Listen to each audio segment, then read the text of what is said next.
Executive Cynthia Utram from the Techno-Cosmic Research Institute dispatches a team to locate the fugitive scientist Baxter Stockman. Stockman has developed a mutagen to bring into being an animal clan of his own, beginning with a housefly. Stockman is suddenly interrupted by a Utram strike squad and perishes in the explosion that ensues, while the mutagen spills into the sewers of New York City. 15 years later, the four turtle brothers Michelangelo, Leonardo, Raphael, and Donatello have been raised by their rodent father Splinter, after being transformed into humanoid mutants due to Stockman's mutagen ooze. Splinter had been chased away by humans, leading to his distrust of humanity. In order to protect them, he taught his sons ninjutsu and instructed them to remain in the sewers. Despite now being teenagers, the Ninja Turtles still wish to experience a normal high school life, which does not please Splinter. The Turtles go on a supply run and come across a gang of thieves. They defeat the gang and find a stolen moped, which belongs to a young woman called April O'Neil. During the battle, the Turtles reveal themselves and tell April the story of their origin. April, an aspiring journalist, was determined to overcome the shame of a viral incident of vomiting on camera she was involved in. She has been investigating a series of robberies of TCRI technology committed by a criminal called Superfly. The Turtles were looking to prevent Superfly and, by exposing the situation through April's reporting, gain recognition from the public. When they track down Superfly under the Brooklyn Bridge, they realize he is not only a mutant himself, but also the head of a mutant group which consists of Bebop the Warthog, Rocksteady the Rhino, Winnet the Bat, Leatherhead the Alligator, Genghis Frog the Frog, Mondo the Lizard, Ray Fillet the Stingray, and Scumbug the Cockroach. Thrilled to meet other mutants, the Turtles immediately connect with Superfly and the others. He reveals that Stockman had made them. However, they had managed to escape TCRI and were currently residing on an old vessel in Staten Island. Similar to the Turtles, society has attacked them, and Superfly has angrily stolen TCRI technology to mutate all animals on Earth into a new powerful species that will enslave humankind.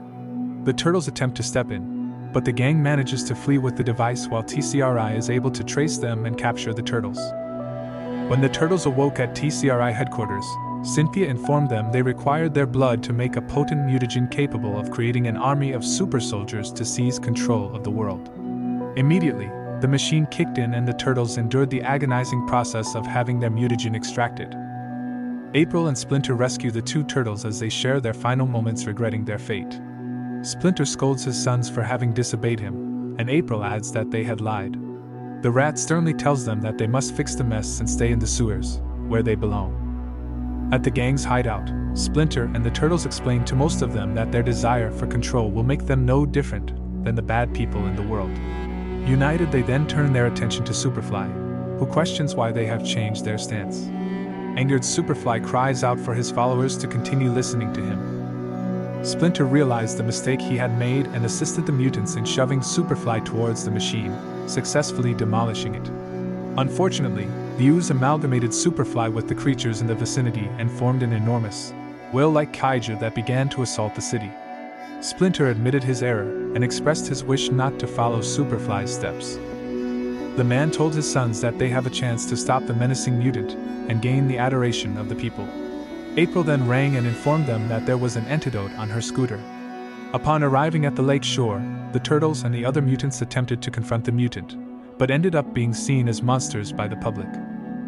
Then it is with Leonardo's newfound leadership that the trio are able to use Michelangelo's improvisational skill, Donatello's smarts, and Raphael's furiousness to drop the anti-ooze canister into Superfly's blowhole. April finally conquers her fear and takes control of a news broadcast to make the public aware of the mutants' goodwill. The New Yorkers quickly come to their aid.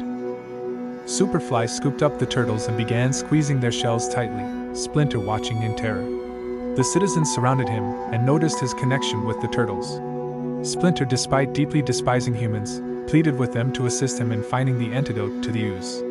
The people responded compassionately and resolved to help.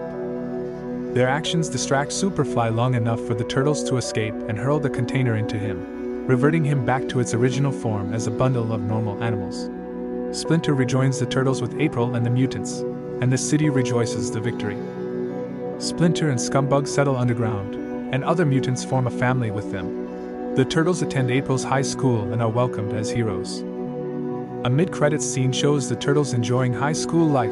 Donatello has joined the computer club, Raphael is a member of the wrestling team, Michelangelo is doing improv comedy, and Leonardo has developed a crush on April, so he joins her investigation into TCRI to stop Cynthia Utram and her agents from creating super soldiers, who managed to escape during the rescue.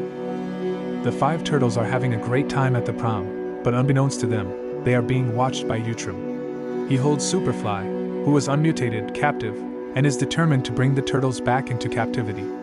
Utram calls up an old friend to help him.